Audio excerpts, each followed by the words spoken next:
Hello and welcome, dear students. Today we are going to discuss an important topic, that is Plato's view on censorship. The main objectives of this lecture are: first, to provide students with a foundational understanding of Plato's view on censorship. Second, to explore Plato's vision of the ideal society as presented in the Republic and how censorship fits into his broader political philosophy. Third, to examine the historical and philosophical context that influenced Plato's advocacy for censorship. Fourth, to delve into Plato's specific criteria for determining what should be censored and what should be allowed. And last, to enable students to compare Plato's views on censorship with other historical and modern perspectives on the same topic. It is widely acknowledged in the study of Plato's dialogues that the character who speaks and conveys the philosophical ideas is not Plato himself. Instead, the dialogue is presented through various characters, most notably Socrates. Plato's dialogues are written in a literary format which employs the dialectical method of conversation, and Socrates often serves as the primary interlocutor. Plato's concept of censorship, primarily propounded in his philosophical treatise, The Republic and the Laws, is centered on the idea of governing and overseeing the dissemination of information and the arts within an ideal state. According to Plato, such control is essential for the preservation of a fair and well-balanced society. In his view, this control was a crucial tool in the hands of the state to ensure order and virtue. Plato's defense of censorship in the Republic is rooted in his vision of an ideal state. He believed that rigorous control over education and the arts was vital to maintain a just and virtuous society. Plato's primary worry centered on the public exhibition of the arts and educational practices, and he asserted that stringent oversight and occasionally even bans were imperative in order to forestall the emergence of adverse convictions and the erosion of moral principles. Censorship is the subject of several dialogues in the Republic. His stance is summarized in Book 2 through the phrase that literature may be either true or false or fictions. Plato objects to the latter as false. In Book 2, Plato discusses his concerns about the impact of fiction on the moral and intellectual development of young people. He suggests that in an ideal society, children should not be exposed to random and potentially harmful stories. Instead, he proposes the implementation of a system of censorship, wherein appointed censors would review and filter out what they consider to be harmful fiction, allowing only morally and educationally sound stories to be shared with children. The goal is to ensure that children are exposed to stories that align with the state's desired values and ideals. Plato desires the dismissal of certain fictional claims as incorrect, yet simultaneously he advocates for the acceptance of others as factual. Plato's suggestion is to deem as true those statements that will generate positive emotional responses, while condemning those he believes will have negative effects. The concept of censorship is a crucial aspect of Plato's broader philosophy of governance and the creation of an ideal state.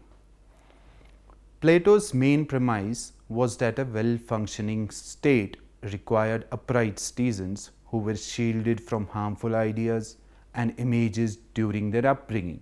He asserted that the government should play a role in regulating education and various art forms to safeguard the moral integrity of the community. According to Plato, music and arts could influence people's thoughts and behavior, and therefore certain types of music and art forms need to be restricted. Plato specifically targeted public art forms like drama and comedy, contending that comedy in particular encouraged people to find humor in foolishness and inappropriate behavior. The question then arises, how can we determine which artistic works, be they plays, images, music or literature, have a positive influence on individuals and which ones have a detrimental impact?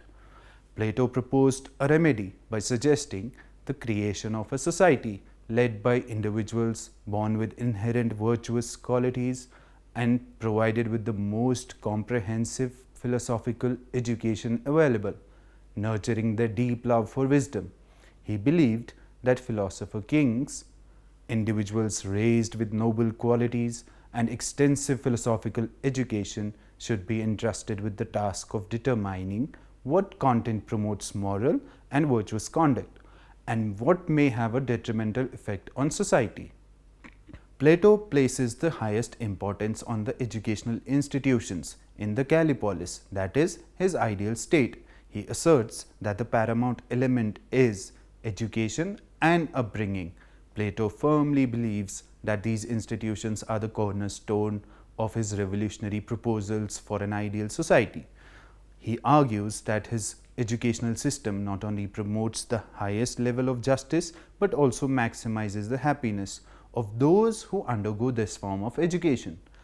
Upon completing his exposition of these innovative educational ideas and justifying their benefits, Plato shifts his focus to critique his competitors, the poets and the playwrights, who were responsible for imparting traditional Greek ethical education.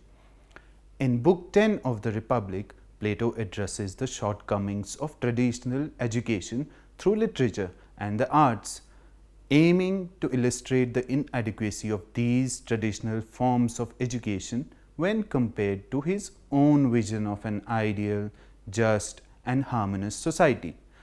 Plato believed that any form of art that evoked a fear of death or failed to depict heroes in a heroic light instead contains imagery that made people afraid or overly questioning should be censored. The concept of instilling in children the principles of becoming responsible citizens of the Callipolis had to be initiated from a young age. This way, the values could be passed down to future generations. Now let us discuss Plato's views on censorship through myths or the noble lie. Plato's concept of the noble lie is closely related to his ideas about censorship and the regulation of information within his ideal state. Plato's concept of the rural class or guardian proper pertains to a selected group of guardians within his ideal society who, by virtue of their exceptional qualities, are naturally entitled to govern and lead other classes. In this structured social hierarchy, Plato proposed the dissemination of a myth or a noble lie to all citizens. This myth serves the purpose of reinforcing and justifying the hierarchical order, convincing people that their roles are preordained based on their abilities and virtues. This myth's function is to maintain social cohesion and stability by fostering a sense of duty and acceptance of one's place within the social structure. It discourages dissent and rebellion by conveying the idea that the established order is both natural as well as just. According to the narrative, every person, despite originating from the same earthly source, is believed to have a distinctive type of metal in their soul. In Plato's ideal society, this metal is a symbol of their inherent qualities and characteristics. The labor class is symbolized by bronze, the guardians by silver, and the rulers by gold. Importantly, this classification remains constant throughout an individual's lifetime. Both their human nature and the type of metal in their soul do not change. Consequently, each person is expected to fulfill their preordained destiny. For instance, a craftsman must live the life of a craftsman and a guardian must live the life of a guardian. In this structured society, there is no room for individuals to alter their roles or interfere with one another. This system is designed to maintain a rigid social hierarchy based on innate qualities and predestined roles. Plato's viewpoint asserts that the training of the guardians' minds should precede the training of their bodies, even though their primary role is to defend the city state and engage in combat with external forces. The initial step in the education of guardians begins with the stories told by mothers and nurses when they are still young. These stories are meticulously chosen by the rulers with the intention of shaping the personalities of future guardians and imparting their ideals and moral values. According to Plato, it is crucial that the stories told to the guardians accurately portray gods and heroes, as any inaccuracies could lead to disrespect or disobedience. Furthermore, stories that delve into morally ambiguous territory, like situations where the just are punished while the unjust go unpunished, or where people give in to excessive physical desires, may result in the development of undesirable traits in the guardians, as judged by Plato's standards. To prevent these issues, Plato advocates for the strictest control in both education and culture. This control is aimed at producing impeccable, loyal, and fearless warriors who adhere to the principles and ideals of the state. Plato insists that knowledge capable of shaping the personalities of the guardians should be strictly prohibited. Only the rulers should be allowed access to such information. For instance, if young guardians were exposed to the myth of Zeus banishing his father Cronus to Tartarus, they might begin to question their own relationships with their elder siblings, mothers, and fathers. In Greek mythology, Cronus was a titan and Zeus was his son, who eventually overthrew him and other titans to become the king of the gods. This could lead to a flawed mindset where individuals are unable to wholeheartedly trust their superiors and unquestionably follow their instructions. To maintain order and obedience, Plato recommends a strict control of knowledge that could potentially alter the attitudes and loyalties of the guardians. Now we will discuss Plato's views on censorship on the depiction of gods. In Plato's view, any story containing material that portrays the gods as responsible for evil actions should be discarded or prohibited. Plato held that the gods are the source and pinnacle of goodness, and they cannot be held accountable for evil deeds. If the gods, who created everything, including humans, are depicted as evil, it would absolve humans of accountability for their own actions. Therefore, Plato believed that myths should be altered so that even when the gods are shown as punishing humans, it is clear that they are doing so for the ultimate benefit of humanity. Furthermore, Plato argued that the gods should not be depicted as changing their form or deceiving humans with false appearances.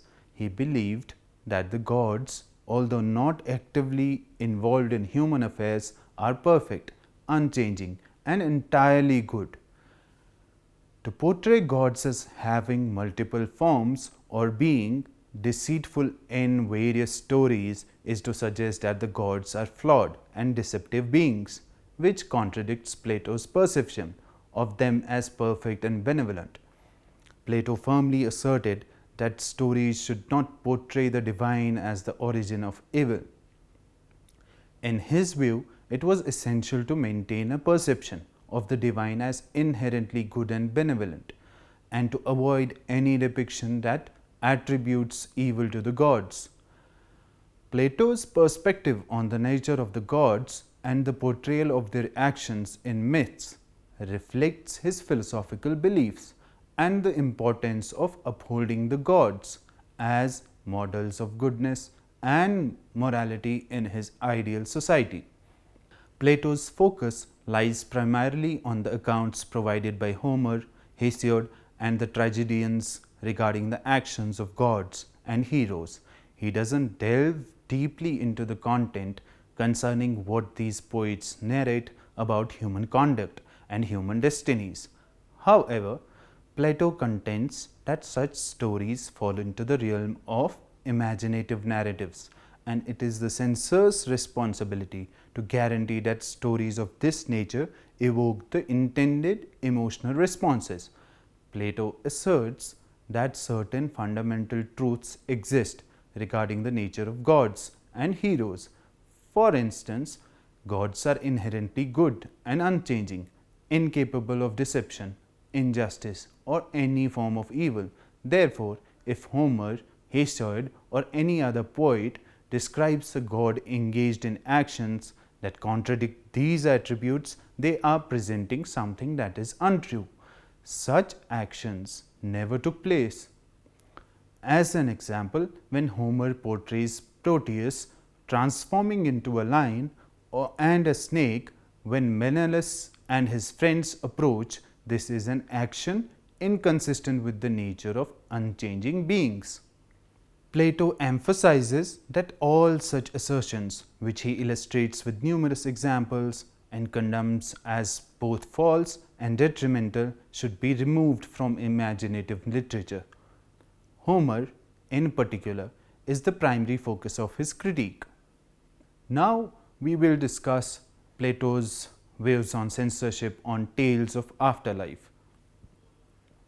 Plato held the belief that individuals should fear the prospect of losing in battle more than they fear death itself. As a result, the depiction of the afterlife should not be presented as a frightening or horrifying place. Plato's view can be summed up in his statement, "For the decent man, being dead is not a terrible thing." In other words, in Plato's philosophy, dying while performing one's duty in a courageous and honorable manner is a true triumph and something to be admired. On the contrary, dying while performing one's duty in a cowardly or ignoble manner is considered disgraceful. Therefore, Plato concluded that in a just and ideal city, the portrayal of the afterlife should be depicted as something dreadful for the wicked. This perspective is aligned with his broader philosophical and ethical principles, which emphasize the virtues of courage, duty, and justice. On the tales of heroic men, Plato views this aspect closely connected to the portrayal of the afterlife, entails that men should not be depicted as excessively grieving for their fallen comrades whose behavior was evidently inconsistent with the discipline of a good soldier. In Plato's view, a good soldier must continue to fight in defense of the city, even when his fellow soldiers fall in battle. Plato believed that when the opposite occurs, that is, when a soldier's actions do not align with the values of a disciplined and noble warrior, their story should be expunged or censored. Instead, the narrative should present the fallen soldier as being at peace with the gods for having fought for a noble cause. Plato's philosophy emphasizes that a virtuous person is largely self-sufficient and requires the least assistance from others to lead a fulfilling life. In his words, a decent man is most of all sufficient for their own needs in order to live well, and in contrast to others, has the least need of another. This highlights his conviction in the virtues of self-sufficiency and moral integrity, which should be upheld in the portrayal of individuals in stories and myths, especially when related to the conduct of soldiers and heroes. Plato asserts that the censorship of certain types of tales, particularly those containing violent themes or ideas related to change and transformation, is crucial to prevent the young guardians from being influenced by harmful vices. He argues that exposure to such stories could corrupt their minds and render them unsuitable for the role of governing the utopian city that he envisions. Plato uses the story of Odysseus' actions against the suitors in Homer's Odyssey to support his stance on censorship. In Homer's epic poem, The Odyssey, Odysseus returns home from Troy to find his wife courted by a group of wealthy suitors, seeking his wealth and kingdom.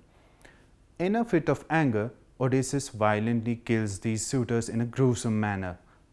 Plato contends that such explicit violence should be kept from young audiences and the guardians of the ideal city. He argues there is no educational value in recounting the graphic account of Odysseus' deeds.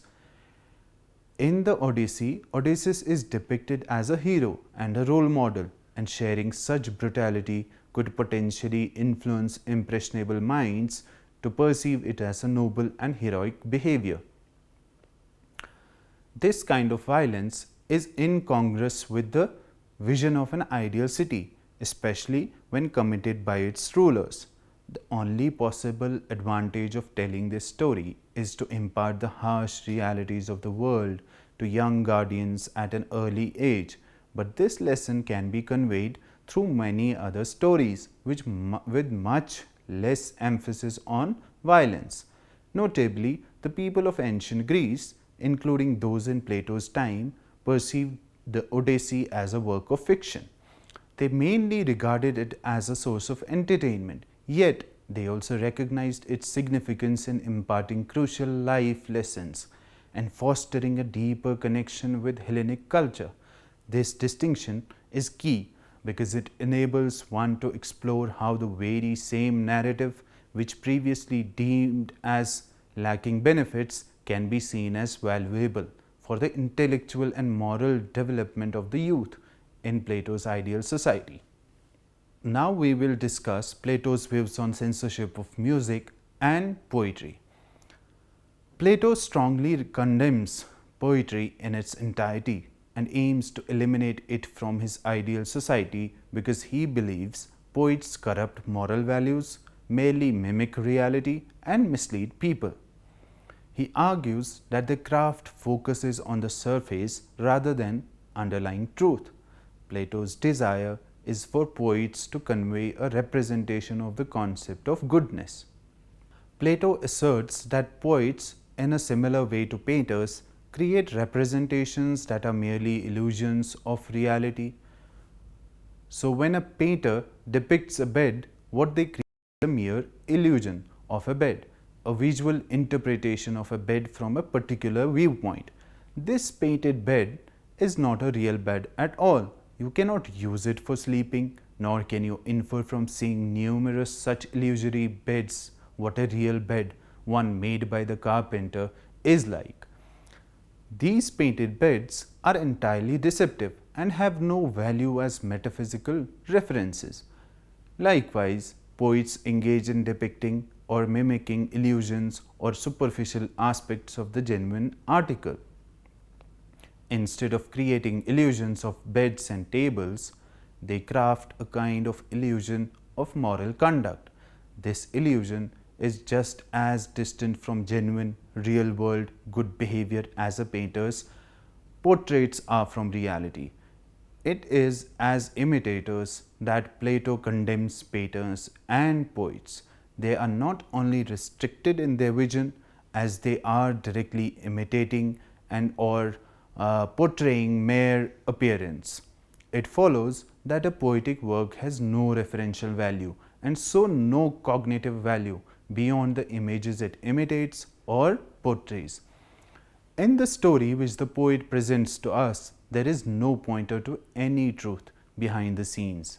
Therefore, all a literary artist accomplishes is to express their moral and psychological understandings within their story, not by articulating broad truths, but by turning their story into a unique, imaginative exemplification of those insights. The artist doesn't possess these insights themselves. The significance of the illusions they create corresponds to what they directly present in their work. There is no higher truth to deduce from this presentation, and it doesn't contain inherent truth. The literary artist has crafted what they depict. In essence, Plato contends that the claims of truth associated with imaginative literature can be rendered almost nonsensical.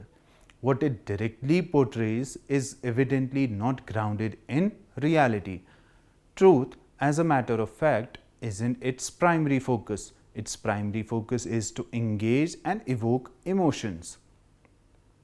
Given this perspective, Plato raises a pertinent question. Can imaginative literature have any role in education? Clearly, it can be excluded from higher education since it offers nothing of value to adults and lacks intellectual substance. Plato proposes a solution for literature to serve his educational objectives, and that is by placing the regulation of literature under the authority of the state. In Plato's schema, not just poetry but even conventional music, as we commonly understand it, are subject to strict censorship. Their purpose is exclusively to contribute to the stability of the state by instilling a sense of class discipline in the youth, making them more willing to serve the interests of their social class. Plato aimed to introduce music that would enhance their courage, make them bolder or more resolute. Music and poetry serve as a dual-edged tool, offering the potential for two opposing outcomes. When executed properly, these arts play a vital role in shaping morally upright individuals, leading to the emergence of courageous, refined, and law-abiding citizens.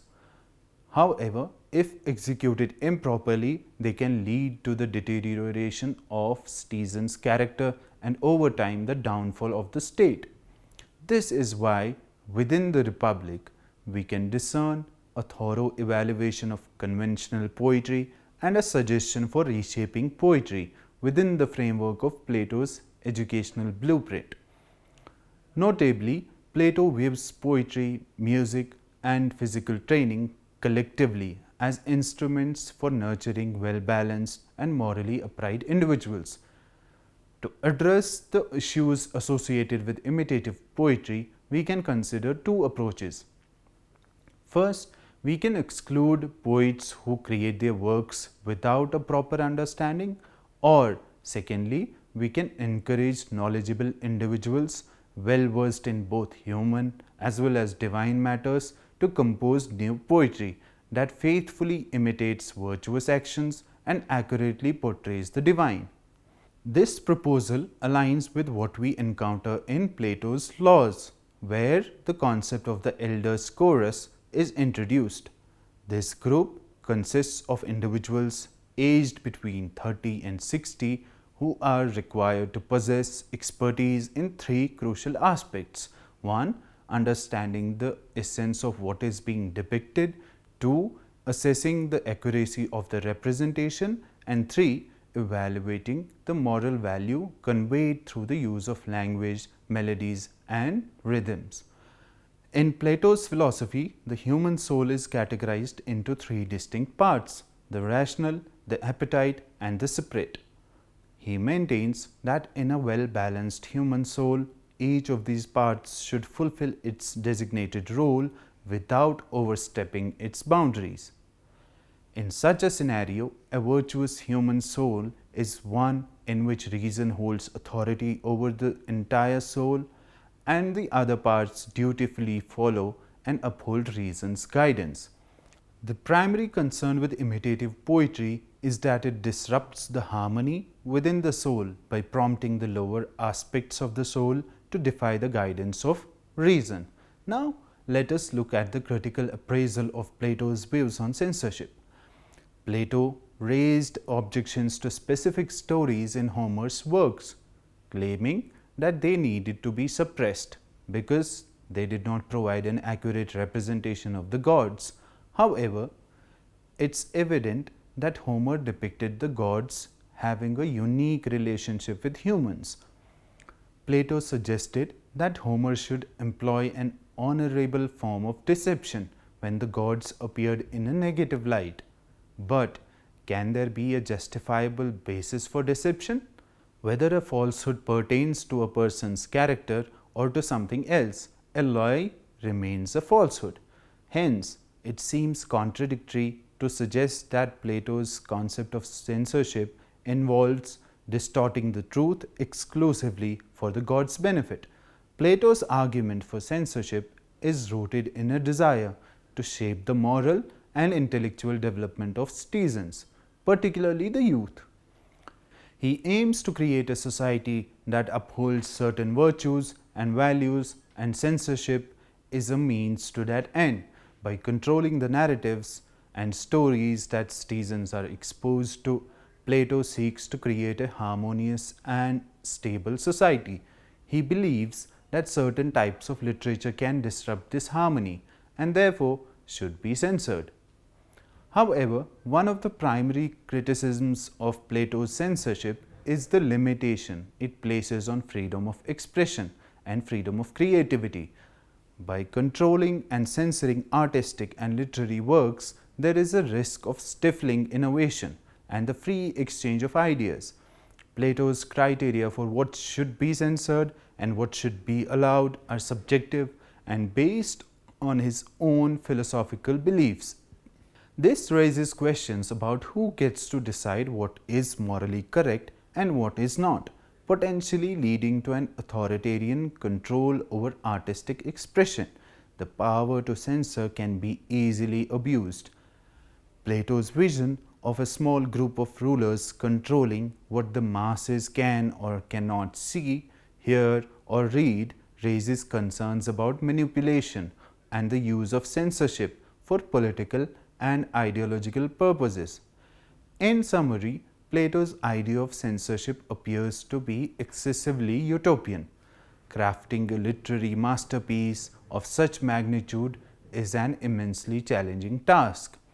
In conclusion, Plato's views on censorship reflect a deep concern for the influence of art and education on the moral and intellectual development of individuals and society as a whole. Plato argued for a form of censorship that would restrict or eliminate content that he believed could corrupt the youth and erode the moral fabric of the ideal city-state that he envisioned in the Republic. His emphasis on controlling the narratives and artistic expressions that citizens are exposed to stemmed from a belief in the power of ideas and the potential for art to shape human values as well as human behavior. While Plato's ideas on censorship have been subject to extensive debate and criticism over the centuries, they have also sparked valuable discussions about the balance between freedom of expression and the responsibility of the state to protect its citizens from harmful influences. His philosophical perspective, rooted in the pursuit of the highest virtues and the creation of a just and harmonious society, continues to be a thought-provoking subject in contemporary discussions on the role of censorship and the power of art and education in shaping our values and beliefs. Plato's legacy in this area serves as a reminder of the enduring tension between individual liberties and the broader societal good. With this, we come to the end of today's lecture. Hope you enjoyed it. Thank you for watching.